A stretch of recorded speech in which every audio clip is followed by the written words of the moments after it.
दोस्तों, जहां एक तरफ भारत और अमेरिका के द्विपक्षीय संबंध लगातार मजबूत होते जा रहे हैं, दोनों देश क्वाड फ्रेमवर्क के तहत अपनी साझेदारी को बढ़ा रहे हैं। वहीं पर दूसरी तरफ अब अमेरिका भारत के साथ 5वीं पीढ़ी के फाइटर विमानों की तकनीक को लेकर भी कॉपरेशन करना चाहता है, जिसके तहत हाल ही में अमेरिका ने अपनी संसद में एक काफी महत्वपूर्ण बिल को पारित कर दिया। दरअसल कुछ दिनों पहले ही अमेरिकी सीनेट ने अमेरिका के लिए लगभग 858 अरब डॉलर का रक्षा बजट पारित कर दिया, जो कि अमेरिकी राष्ट्रपति द्वारा प्रपोज बजट से भी लगभग 45 अरब डॉलर ज्यादा का है। लेकिन सबसे महत्वपूर्ण बात तो यह है कि इस बिल को पारित करते समय यह बात साफ तौर पर कही गई कि अमेरिका को भारत के साथ तेजी से बातचीत करते हुए अपने रक्षा संबंधों को मजबूत करना चाहिए। वहीं पर इस बिल के तहत पेंटागन इस बात की योजना बना रहा है कि अगले 90 दिनों के अंदर एक अनुकूल अधिकारी की तैनाती की जाएगी, जो कि लगातार भारतीय रक्षा मंत्रालय के साथ संपर्क में रहेगा और अलग अलग रक्षा से जुड़े मुद्दों को लेकर भारत के साथ इंगेज करेगा, जिससे दोनों देशों के बीच में एक काफी उच्च स्तर की अंडरस्टैंडिंग विकसित हो सकेगी, जिससे रक्षा के क्षेत्र में भारत और अमेरिका काफी करीब आ जाएंगे। जिसके तहत अमेरिका खास तौर पर भारत के साथ 5वीं पीढ़ी के फाइटर विमान, तेजी से विकसित होती तकनीक और लॉजिस्टिक जैसे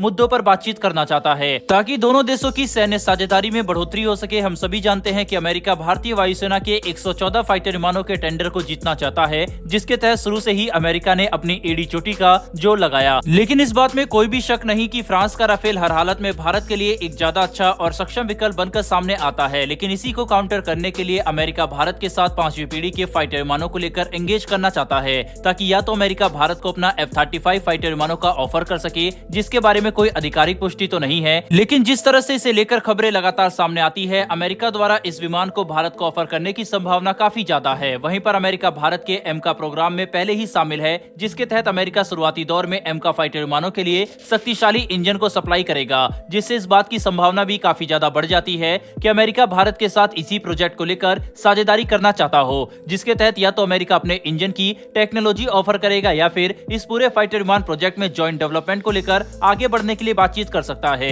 दोनों ही हालातों में भारत के लिए अमेरिका के एडवांस और सक्षम तकनीकों के एक्सेस मिलने की संभावना काफी ज्यादा है, जो कि हमारे लिए एमका को विकसित करने में काफी मददगार साबित होगा। वहीं पर यह बात भी काफी हद तक साफ है कि जैसे ही भारत और चीन का विवाद एक बार फिर से उभर कर सामने आने लगा और दोनों देशों का तनाव बढ़ा, तब से क्वाड देश काफी ज्यादा सक्रिय हो चुके हैं और इस फ्रेमवर्क के तहत लगातार तेजी से बातचीत की जा रही है, जिसके तहत हाल ही में जापान ने भारत के साथ सैन्य साझेदारी को लेकर काफी बड़े वादे किए, जैसे कि जापान भारत को अपने एडवांस मैरीटाइम सिस्टम और कई शक्तिशाली रक्षा उपकरण सप्लाई करना चाहता है, जिससे भारत और जापान की एंगेजमेंट डिफेंस सेक्टर में तेजी से बढ़ेगी। साथ ही इसे संभव बनाने के लिए जापान अपने कानूनों में बदलाव करने के लिए भी तैयार हो चुका है, जिसकी शुरुआती प्रक्रिया शुरू भी हो चुकी है, जिससे जापान भारत का एक मजबूत सिक्योरिटी पार्टनर बन जाएगा और दोनों देश एक साथ मिलकर चीन को काउंटर करने के लिए काफी बड़े और मजबूत कदम उठा सकेंगे। वहीं पर दोस्तों, इसी बीच भारतीय नौसेना की क्षमता बढ़ाने वाली एक काफी अच्छी खबर निकल के सामने आई है, जिसके तहत ये खबर निकलकर सामने आ रही है कि भारतीय नौसेना को अपनी 5वीं स्कॉर्पियन क्लास सबमरीन मिल चुकी है,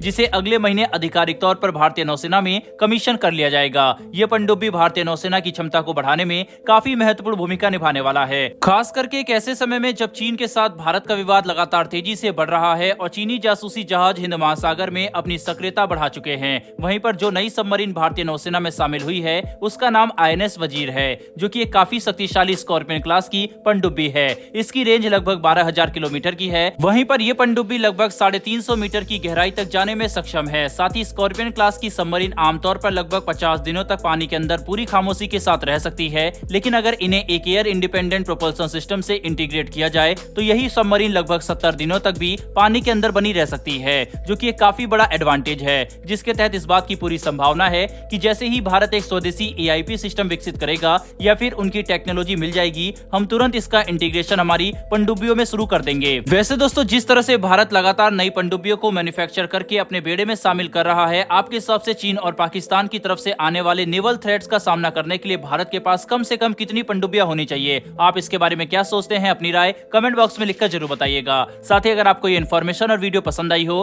तो हमारी आने वाली डिफेंस से जुड़ी ऐसी वीडियो के लिए चैनल को सब्सक्राइब कर बेल नोटिफिकेशन अवश्य दबा लें। फिर मिलेंगे ऐसी एक नई वीडियो के साथ। धन्यवाद। जय हिंद।